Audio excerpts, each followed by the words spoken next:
Hello friends, welcome to IT Facts. Today in this video we will see IT tutorials for Kendriya Vidyalaya class 10th, right? Now we will start with our second session, that is data storage. So before going to start with our second session, first we will have a small recap of first session, that is database concepts. So in the first session we have seen what is data, what is database, and what is the full form of DBMS. So what is the full form of DBMS? That is database management system, right? And popular and well known databases also we have seen, right? Like Oracle, PostgreSQL, MySQL, MS Access. These are all the some popular and well known databases, right? And also we have seen how many ways we can organize the data, right? There are two ways to organize the data, right? One is flat file and RDBMS. When we are having small amount of data, then we will go for flat file. That is, the data will be limited to a single file. And when we are having larger amounts of data, and then when there is a relation between two multiple tables, then we go for RDBMS, right? And how the data is going to be saved in the database also we have seen, right? Now we will start with our second session, that is data storage. Now we will see the topics to be covered in this session, right? It is a quite lengthy topic compared to the previous one, and you will get a new terminology here. Now we see the topics to be covered, that is a table. So what is a table, and what is a row or record or tuple in a table, and what is a column or field, and what is data type, and how many kinds of data types are there, and what is a foreign key in the table, and what is a primary key in the table. These are all the topics we are going to cover in this session, right? Table. A table is a set of data elements, that is values, that is organized using a model of vertical columns which are identified by their names. So columns are identified by their names, and horizontal rows. So if you see in the table, you can see the table, right? As we have discussed, a table is a combination of vertical columns and horizontal rows, right? Columns are vertically aligned and the rows are horizontally aligned, and each column is identified by the column name. Like serial number is a column name is a column name, roll number, date of birth, age, these are all the column names. Each column is identified by the column name. So as the table is the combination of vertical columns and horizontal rows, and a table has a defined number of columns but can have any number of rows. So see here in the table, if you see, the columns are fixed here, but if you want to have any number of rows, you can add simply by pressing the enter key or pressing the tab. You can have multiple number of rows.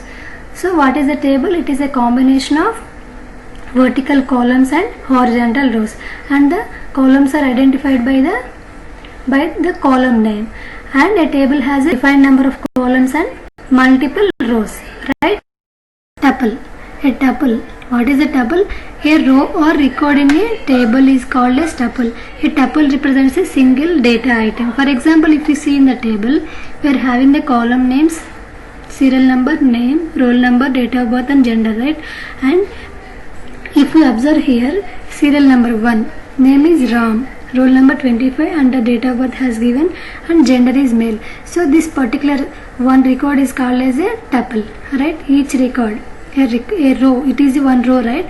So serial number 1 is a one particular row, second is the other row. So one particular row or record in a table is called as tuple, and each tuple represents a single data item, right? A tuple represents a single data item in a table. And what is a tuple? It is a row, a row or record, one record. This complete one row is called as one record. Serial number 1, name, Ram, roll number 25, date of birth, and the gender male. This particular one row is called as a one record, right? What is a record? One complete data, one particular row.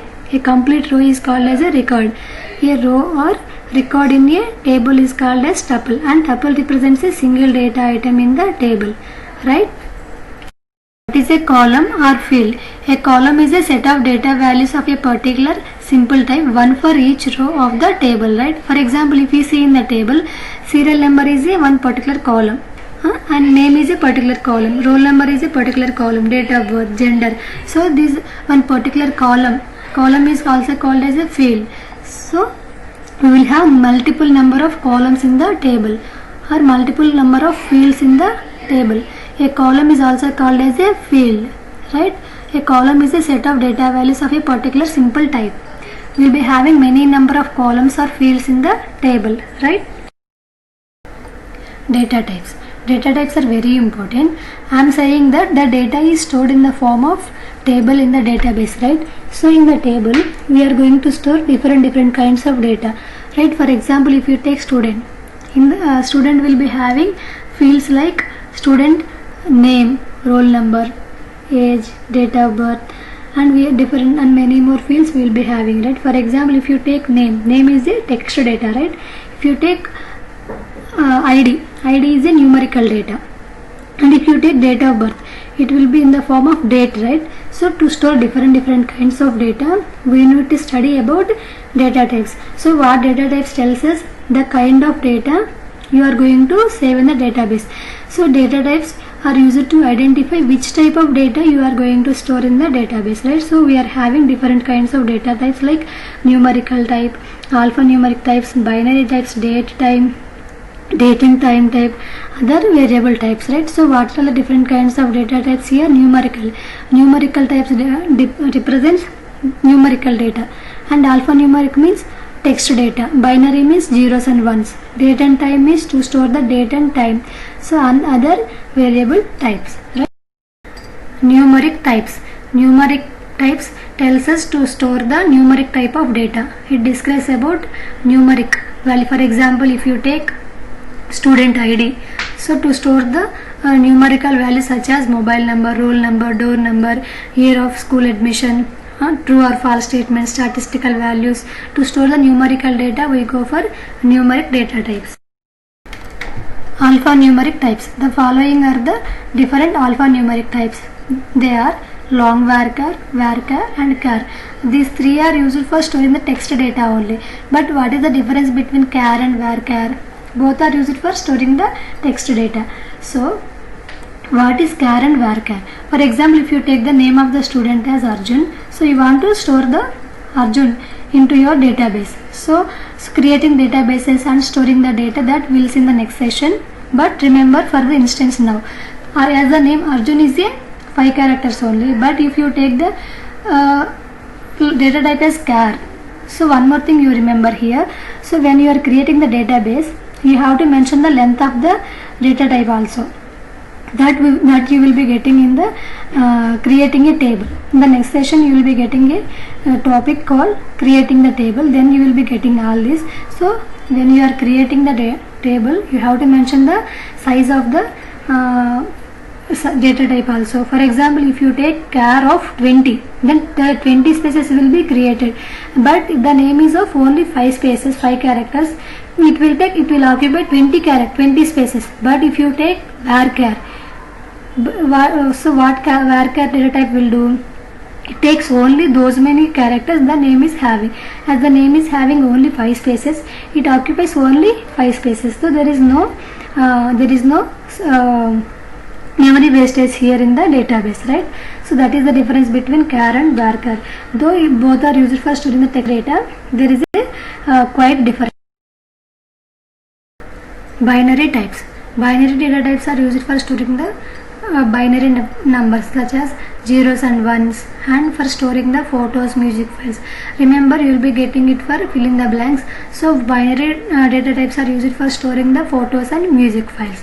And date and time, as the name is suggesting, to store the date and time format, we use date and time data type. Primary key is very important, and you have to be very attentive. Primary key is a unique and not null value that identifies a row in the table. So blindly remember, primary key is a unique and not null. So there will not be any repetitions or it will not accept any duplications or any repetitions. It is a unique and it should not be a null. It will not accept null values also. For example, if you take the table, if you see in the table, we are having the columns like student ID, name, class and section, right? So always remember, you have to, when creating the table, when you are creating the table in the database, it asks you to create the primary key. always you have to create the primary key as the numerical value only. You have to make the numerical data type only as the primary key. So if you take the student id is a primary key, right? For there will be no two IDs for same student, right? For example, student, if you take the student, there will be same names for this student, but ID will be unique, right? So we have to make the numerical data as the primary key. Here the SID, student ID, is the primary key. So it is a unique and not null. It will not accept null values. So primary key is a unique and it identifies a row in the table, right? What is the primary key? It is unique and not null. It will not accept any duplications or repetitions. Foreign key. Foreign key refers to a column or set of columns in another table, that is reference table, right? We have seen that primary key is a unique and not null value, right? For example, here we are having here two tables, right? Student ID, name, class and section. In the second table, student ID, course and course ID, right? Here student ID is 1. Here we are having 3 students, 1, 2, 3. So in the second table, if you see here, student 1 opted for the course Java, right? And the course ID is 1001. And second student opted for the course DBMS, that, and the course ID is 1002. And again the first student is opted for one more course, that is HTML, and the course ID is 1003, right? So what is primary key here? So one student can have multiple values. One student will opt for multiple courses, but what is foreign key? So foreign key refers to set of columns are set of columns in another table, right? Here primary key is student ID is a primary key, but one student we can have multiple courses. One student can opt for multiple courses. Student ID is so here in the student ID, here it will become foreign key to this table, right? Here in this primary key, the primary key here, it will become foreign key to the other table. So the primary key in the first table, the primary key will become foreign key to the next table, right? Memorize it. One parent is a primary key. For example, if you take parents, the parents means mother and father, right? So parents are 1. So 1 is a primary key, and many children will be more, right? So that is a foreign key. Blindly remember, 1 parent is a primary key, many means children will be foreign key. So with this I am ending the session 2, right? Hope you all understood the session 2. Right? If you like this video, don't forget to share and subscribe. Thank you. See you in the next video.